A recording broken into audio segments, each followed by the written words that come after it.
Hey, what's up, everybody? BDO 44 coming at you with another video. All right, so I just felt like turning on the camera, talk a little basketball, Lakers specifically, maybe just stuff, whatever comes to mind. And you know, uh, at the end of the day, we're a team that's enjoying a break right now. Of course, there's a game going on in Vegas as we speak, but I literally do not care anything about it. It's the NBA Cup championship between the Thunder and the Bucks. I will not be watching any Thunder Bucks games in this year. Whether you slap it in Vegas and say it's for a cup or not, I'm not interested in those two teams going up against one another.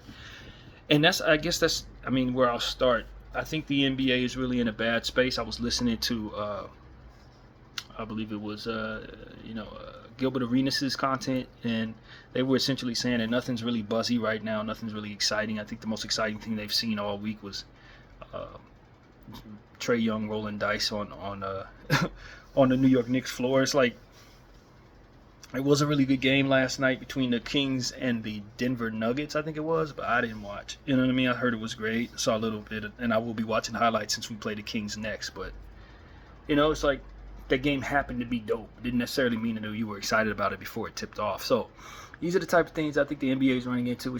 And you have a situation where you've been for the last 10, 12 years selling nomads, player movement, and then you don't deliver on player movement, but all the talking heads are still catering to minds who are uh, conditioned for trade movement. You've seen all kinds of great players go from one place to the next, players teaming up, and now you don't see any of that. It gets to a point where it's like that's a letdown. You've rocked us into thinking that we're supposed to see big players moved every year. The biggest name we saw was Cat go to New York, and you haven't really seen much of anything else. I just think that they overplayed their hand as it pertains to trying to save money tax wise with this collective bargaining agreement, as we talk about at least 3 times a day. The owners wanted this and that and the third in regards to the collective bargaining agreement restrictions, but it hurt the overall enthusiasm, and it made a lot of the people who promote the league, talking heads on YouTube and ESPN, these guys, look as if they're disingenuous when they try to cater to the minds of those conditioned for player movement. I just think the NBA needs to get the hell out of the CBA right away and get back to what it is that ultimately their fans want to see, which is people moving around regularly, comfortably from one side of the country to the next. And if the team is really good, then there won't be any need to make moves. But if the team is mediocre, we want to see player movement to stay interested. That's really what it comes down to. This is not interesting product because we're locked into some teams that are not all that great, or locked into some teams that were in the middle of their plan to become great, and you threw this collective bargaining agreement in the middle of it to kind of lock up things and throw people's plans off. It's not great. A great field. A bunch of these teams either been together too long and they suck. Young players that are still developing, play teams in smaller markets that may be pretty cool, but we don't care because you haven't promoted them to us, because you only promoted 7 teams to us nationally that we actually would care about, which also kind of rocked people to sleep. Now you got a great team in OKC, you got a really fun team in Houston, but we ain't been watching them teams on national television, so we really don't care about whether they got good players or not. Take those same players, put them in big markets that we're used to, or put them into the markets that you keep on regurgitating content for over and over again, and we'll care about those teams a lot. So what has to happen is the shift between fans not knowing of these teams, becoming aware of these teams, and then being excited about watching them, and that shift has yet to manifest. So it's a weird space for the NBA. It's plenty of talent worth watching, but it's a lot of them are stuck in places we're not looking at. A lot of them are probably in units that aren't best showcasing their talent. You need flexibility once again to shake the NBA up again, to make it so that some of these teams are worth watching. Excitement, is what we're lacking. The Miami Heat have had the same team over and over again for the last 10 years pretty much. There needs to be somebody getting into that market that we don't know is even looking in that direction. A guy like Luka Doncic, no offense to Dallas fans, but it would be great if he just found his way in Miami within the next 3 weeks. Then you'd have people watching Miami like, yo, look who just came into town. Like, that's what's missing. That's what's missing. If I'm being completely honest with you, that is exactly what's missing. you know, and we just got through watching the Boston Celtics win a championship. That didn't do anything for me. I've watched the Boston Celtics win championships for the last 100 years. Why do I want to see them win one more? They're not in LA. You see what I'm saying? And I'm not speaking as just a Laker fan. That's obviously an op, but like just in general, there's no enthusiasm to that. The team that won the championship been together for 7 years. Jason Tatum and Jaylen Brown, 8 years, however long it's been. They finally get their first championship. I mean, that's not exciting to me. I've been watching this team fail in the Eastern Conference Finals year in and year out. They finally got over the hump. Hooray. I don't care. I literally don't care. And that's what I think the NBA's got going on. It's like the one team that's good enough to win has been together for a million years. We've seen them play in the playoffs. We want to see some movement. Wake me up when Jason Tatum goes to the Lakers. Wake me up when Anthony Edwards goes to the Heat. You know what I'm saying? That's the type of stuff the NBA is lacking right now. And while you want to see players stay in these stay home and all that, for the homers like myself, we want to see these players stay with us if we love them, if they're helping us win. If they ain't helping us win, get them the hell out of here. If it's time for us to rebuild, we need to be able to trigger our rebuild now and send the player to wherever. And that is ultimately what it is, man. I just don't think there's a whole lot of excitement because the NBA has a bunch of teams that, quite honestly, are not exciting right now. The talent is exciting, but you got them 12 over there. They're cool. Those 12 over there are cool. You take a couple of pieces from there and throw them into a new place. Now it's really exciting. And that's the bottom line, man. So, I just think the collective bargaining agreement is helpful for saving money, but it's doing nothing for keeping the enthusiasm of the league up. And you can turn the All-Star game into 3 teams, throw in NBA Cup Series, and add a play-in tournament and all this different stuff they're trying to figure out. But at the end of the day, flexibility is what we're conditioned for. We want to see teams change. Especially teams that are not our own. You know what I mean? I don't care to continue to see the same guys on the same teams over and over again when they're not winning. Or these fantastic names that go to these small markets and nobody's watching. It's just NBA needs to do something about it.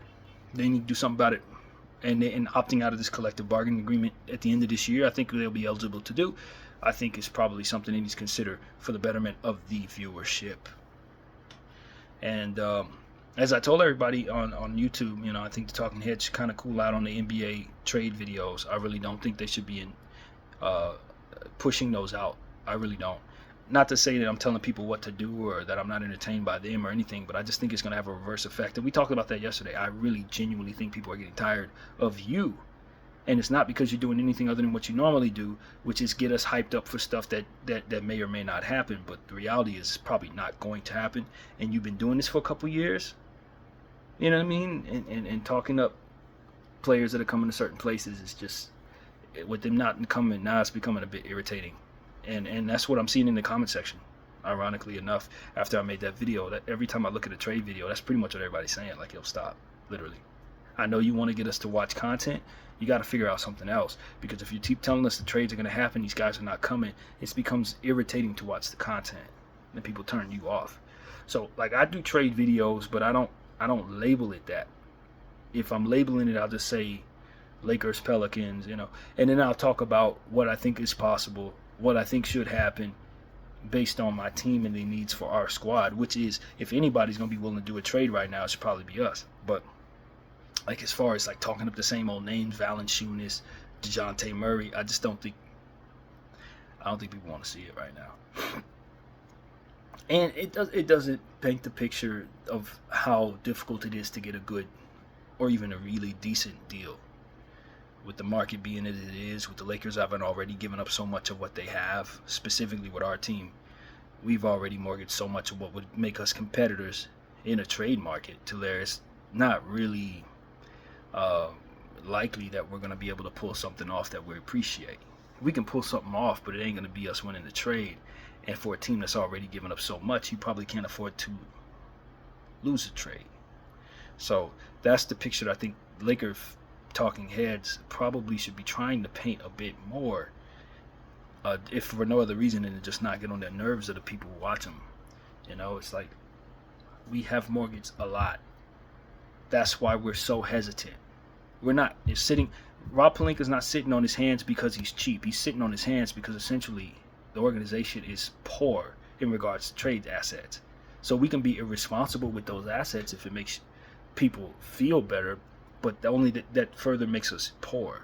You don't go shopping when you don't have enough money to buy anything. You know what I mean? And that's really what it is. You're looking for bargains. Now, is he not looking enough in different places? The conversation has not really told us what he's actually doing. It seems as if he's focused on one or two names at a time. I heard Rio Von Buha say something like that a few minutes ago on the content I was watching. Essentially, like, Rob Pelinka is kind of zeroing in on specific names.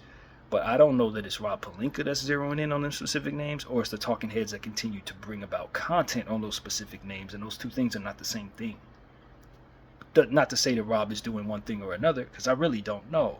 But if I'm listening to talking heads who are looking to capture my attention and know that I'll click on Jonas Valanciunas' name over and over again, that doesn't necessarily mean that he's only looking in the direction of trying to trade for Jonas, and that's the holdup. He may be talking to 70 different people, but the reality is the talking heads are hearing these names, and that's what they're giving us. So, as a fan on the outside without sources, I really don't know. I rely upon people like Buha to let me know, and this is what he's saying.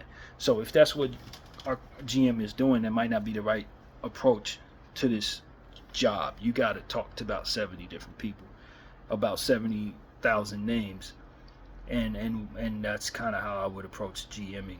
But he's only one man. But if you get laser focused on one deal, it's no wonder why nothing gets done. So hopefully that's not what's going on there.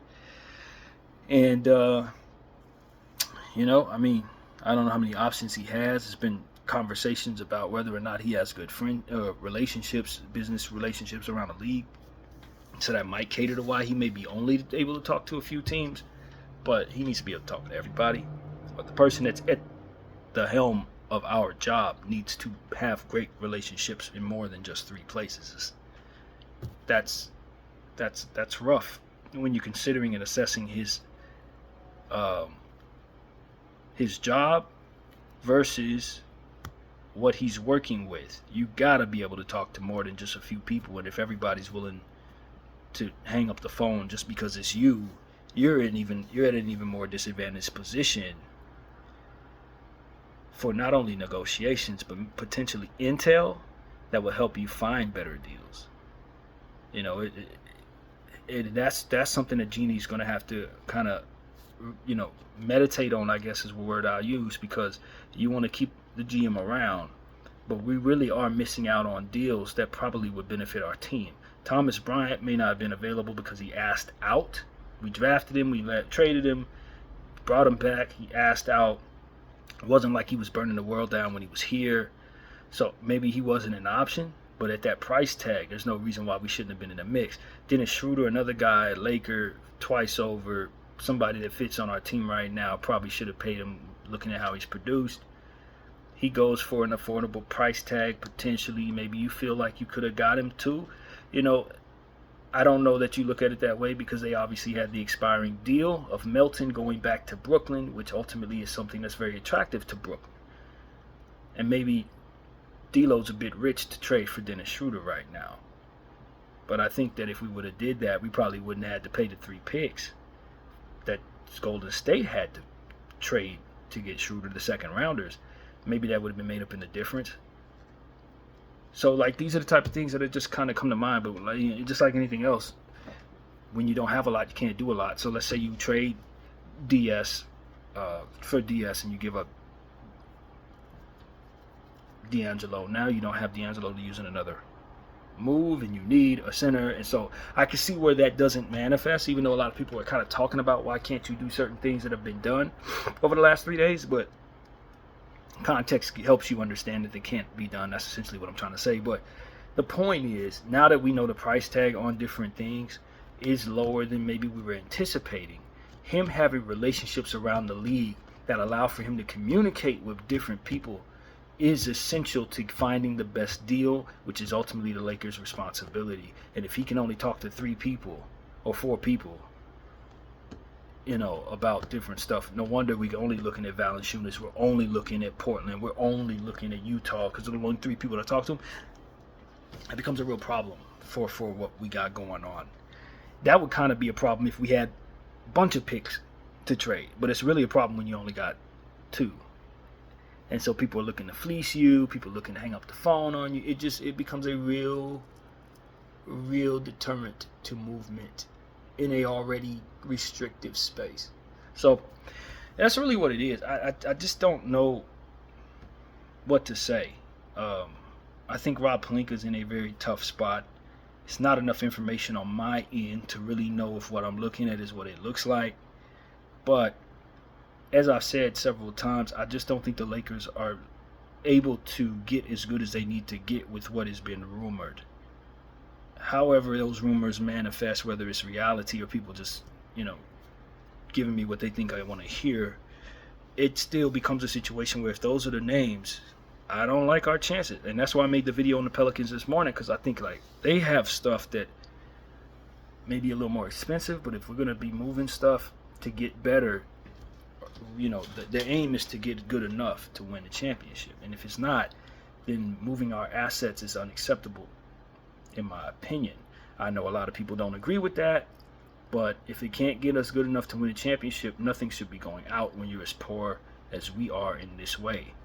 So that's just responsible of us to kind of think that way, in my opinion. And I'm frustrated that more people don't share it, to be honest with you. But there's another thought that came to mind while I was listening to their content that I was just listening to just now, and that was when you assess looking to rebuild, different things that come to mind. And I don't think you just rebuild to be rebuilding. I think you want to make sure that what you have, first of all, is going to deter you from being able to get the first overall pick. I think a lot of teams are looking to potentially rebuild, and they're looking to offload talent in order to do that. And as we talked about in the Pelican video, like for example, the Nets, it may be incumbent upon the Nets to make trades to get players off the team, because those players that they have are looking to move on from those situations that they're in, looking to prove themselves in a lot of cases, worthy of staying in the league, worthy of having another contract that's sizable. They have hopefuls, even though they're good players, they're hopeful to move up or stick around. Dorian Finney-Smith, for example, Dennis Schroeder, for example, they're fighting for their status or even their NBA lives. Cam Johnson is a guy who's would like to be in a winning situation and would like to be paid when it's time for him to be paid again. In that Brooklyn situation, he's going to, whether they want to win or not, play his best ball because it's in his best interest to do so individually. So that's the type of situation where you want to move those salaries out of your situation, because those guys are always going to fight regardless of the organization's bigger picture. Certain players, like for example, I look at the Philadelphia 76ers. Paul George is on contract, just got paid, established in this league. He's not fighting for anything. He knows he's not going to get another big contract at the end of this 5-year, 4-year deal, whatever it is. He's established. Joel Embiid, super big name, dealing with a lot of injuries. He's established in regards to his money regardless. He's going to get paid. He's already been paid. He's MVP. Not a whole lot to prove. I'm saying to you that essentially the Philadelphia 76ers don't have to unload those two in order to rebuild, because those guys are not going to get in the way of the overall organization's intention, because they're stars. They're stuck to the organization for multiple years. They've already been established. They're not fighting for anything. So having to start over doesn't require that you move them. Start over meaning you don't have to move them in order to effectively tank. They're not going to help you win if the organization wants to lose, in theory. They're not, because they're attached to the organization's future. Unless the organization does something like trade them, they're going to be there whether they win 82 games or whether they win 1 game. So these are the type of situations that you differentiate whether or not you should move players or not. I look at the Pelicans, and I say the Pelicans are just like the Philadelphia 76ers. From player to player to player, with the exception of Brandon Ingram, everybody's stuck to the organization unless the organization moves them. CJ's on contract, not really playing for, he probably wants to win, but it's not like he needs to play well to keep his spot. Zion's contract is etched in stone. It has all types of weird contingencies on him staying healthy. He's not healthy. Him sitting for the next 50 games and this team bottoming out is going to be perfectly fine. He doesn't need to play this season. He doesn't need to. He's young enough to be a part of any organization's future, old enough to be able to help him if he's all healthy. You're not pressed to move that guy in order to get a good pick this year. DeJounte Murray just started his contract. Same thing. 29 years old. He'd probably be happier in a winning situation for his timeline. But he's not like he's going to, get out there and just score 50 points because he's fighting for his life and hurt your losing, or hurt your tanking situation. You see what I'm saying? So it's like when you talk about the Pelicans, they don't necessarily need to offload in order to get a good pick this year. They just got to sit those guys and let them know what the organization's intention is. Utah was in a weird spot last year because they couldn't really tank because everybody on their team, from player to player to player, is fighting to up their trade value to get off that team. So they were winning games they had no business winning. And as a result, they didn't really get the greatest pick, even though they were in a tanking situation. So it's like you got to assess who's going to ruin your chances of tanking for the year and who's not necessarily a problem, because if you add a rookie contract to him, you could be significantly better the following year. You see what I'm saying? Some guys you move and you're not better for doing that. You know what I'm saying? Not in the long run. So that's a thought that came to mind as I was listening to content to kind of give people what I see there. Not every situation is the same. Just because you're tanking doesn't mean you need to offload who you have. Some guys, it is exactly in your best interest to keep, lose with them on the team, bring in that high-level rookie next year, and now you got somewhat of a super team with one of your best players on a rookie contract. So like Philly, I'm not moving nothing unless I just want to move. Because Joel come back next year healthy, Paul George come back next year healthy, McCain's on a rookie contract, and we get a top 5 pick. Now that player's on a rookie contract. You see what I'm saying? I got Maxey at the beginning of his contract. Now my team is really good next year. And for the years to come with those other guys on rookie contracts for the next several years. So it's like, it offsets the presence of Joel's big contract and Paul George's big contract because you got inexpensive stuff that's producing high level. So it's like if you go and trade Joel and trade Paul George and now you tank and then you get rookie contract, it's not the same effect because now you're looking for talent one way or another as to where you don't have to have that problem right now. So every situation is a bit different. I look at Utah and Brooklyn as teams that could always look to unload players. Utah not as much as they used to because now some of those guys are established. For example, Markkanen is re-signed with the team.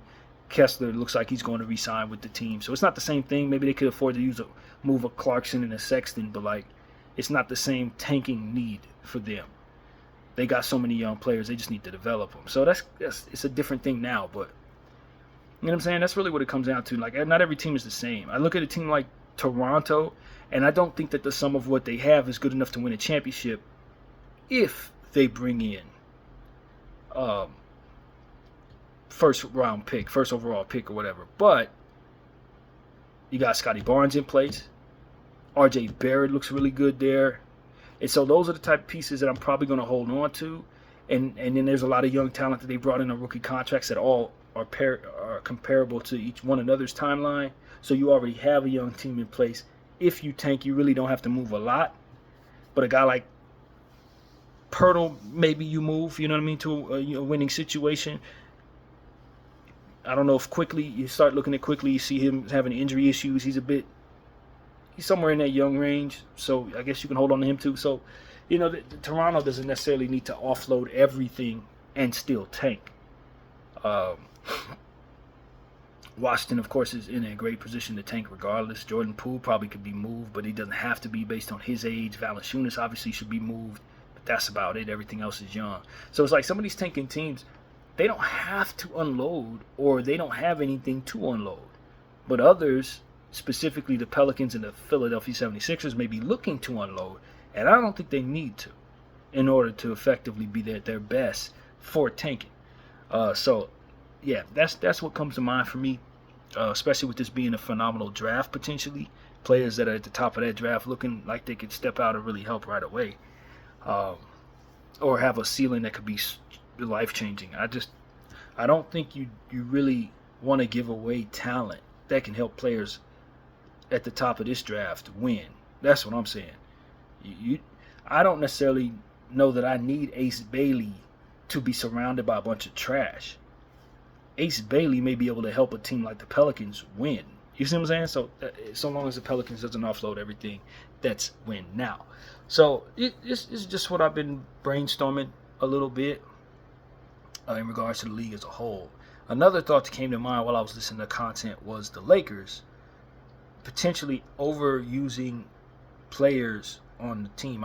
That's something that they had mentioned, and that's a choice. We may be a shallow team at the center position, but we're not necessarily shallow in some of the other positions. We're just choosing to let some of the guys that we have sit in the G League and develop, which is necessary. But I think about a player like Max Lewis, who hasn't seen much time in the regular season, a guy like Quincy Olivari, who hasn't seen much time in the regular season. Those two players being in regular rotation will give the guys who are currently overused a rest. And I don't think that the Lakers should hesitate to call them up to give them that opportunity. A guy like Gabe Vincent may be a little worn out. Bron Nady, obviously older.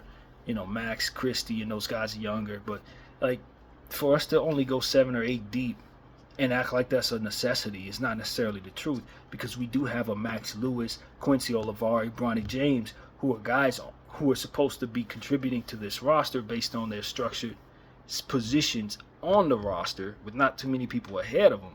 They're the ones who are supposed to be coming in and giving guys a breather. They're the ones supposed to be playing garbage time in blowout situations, and we're not allowing them to be part of this unit so that they can develop and for other reasons. So if guys are overused, I think that's a choice for this particular team. You can be developing people. You could be using Max Lewis. You have a need for athleticism at the wing. Why is Max Lewis not being utilized? So that's a curious thing for me. You have a need for someone to bring energy to your guard situation. Why isn't Quincy Olivari being utilized? And then I got to hear talking heads talk about our unit is tired. They're tired because they're not using everybody they got. Use everybody you got. So those are the points I wanted to bring to this video, man. I'm ready to eat now. Listen to the video. Care not about that championship, the Bucks. I don't care anything about that, man. I really don't. That thing could very well not be taking place right now as far as I'm concerned. But that's pretty much what I got to say. My name is BDO44. I thank you all for watching. I'm out.